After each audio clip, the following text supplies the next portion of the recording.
ভুলেও বিছানায় বসে খাবার খাবেন না, তাহলে এই তিনটি বিপদ আপনাকে ভোগ করতে হবে। মৃত্যুর আগে একবার হলেও এই তিনটি বিপদ আপনার সংসারে আসবেই। যাদের বিছানায় বসে খাবার খাওয়ার অভ্যাস তারা অবশ্যই ভিডিওটি সম্পূর্ণ দেখবেন এবং সতর্ক হয়ে যাবেন। রাসূলুল্লাহ সাল্লাল্লাহু আলাইহি ওয়াসাল্লাম কেন বিছানায় বসে খাবার খেতে নিষেধ করেছেন, শুনলে আপনার চোখ কপালে উঠবে। প্রিয় দর্শক, আপনি যদি রাসূলুল্লাহ সাল্লাল্লাহু আলাইহি ওয়াসাল্লামকে ভালোবাসেন অবশ্যই আলহামদুলিল্লাহ কমেন্ট করবেন এবং ভিডিওটি যথেষ্ট পরিমাণে শেয়ার করে সকলকে সাবধান করে দিবেন। হিন্দু মুসলিম সকলের উচিত ভিডিওটি সম্পূর্ণ দেখা, কারণ এই অভ্যাসটি আমাদের সকলের মধ্যে রয়েছে। বিছানায় বসে যারা খাবার খায় তাদের সর্বপ্রথম যেই অসুবিধা বা বিপদ লেগে থাকে তা হলো কারণে অকারণে স্বামী স্ত্রীর ভেতরে ঝগড়া বিবাদ লেগে থাকা। সকলের ঘরে খারাপ ভালো উভয় জিন রয়েছে, কিন্তু খারাপ জিনগুলো ওই সকল মানুষকে খুব দ্রুত প্রভাবিত করতে পারে যারা বিছানায় বসে খাবার খায়। যে বিছানায় আপনি মিলন করেন, শয়ন করেন, সেই বিছানায় বসে খাবার খেলে শয়তানের বদ নজর লাগে এবং সংসারে ঝই ঝামেলা লেগেই থাকে।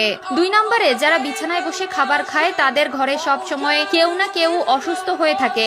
আগেই বলেছি, যে বিছানায় আপনি মিলন করেন, যে বিছানায় আপনি বিশ্রাম করেন, সেই বিছানায় যদি খাবার খান তাহলে শয়তানের বদ নজর আপনার ও আপনার পরিবারের সদস্যদের উপরে পড়ে, যার কারণে সংসার থেকে রহমত উঠে যায় এবং সব সময় অসুখ বিসুখ লেগেই থাকে। যাদের বিছানায় বসে খাবার খাওয়ার অভ্যাস রয়েছে তারা অবশ্যই এই বিষয়টি ত্যাগ করবেন। আমার জন্য নয়, আপনার ও আপনার পরিবারের ভালোর জন্যই বললাম। মানবেন কি মানবেন না সেটা একমাত্র আপনার একান্ত ব্যক্তিগত বিষয়। যারা বিছানায় বসে খাবার খায় তাদের সংসারে ঘন ঘন ঝগড়া বিবাদ হতেই থাকে। কোনো কারণে বা অকারণে ছোট ছোট বিষয় নিয়ে খারাপ পরিস্থিতি সৃষ্টি হয়। 3 নম্বরে, যারা বিছানায় বসে খাবার খায় তাদের বাসায় যতই টাকা আসুক না কেন সেই টাকার বরকত হয় না। তাদের টাকা কোথাও না কোথাও বাড়তি খরচ হয়ে যেতে থাকে।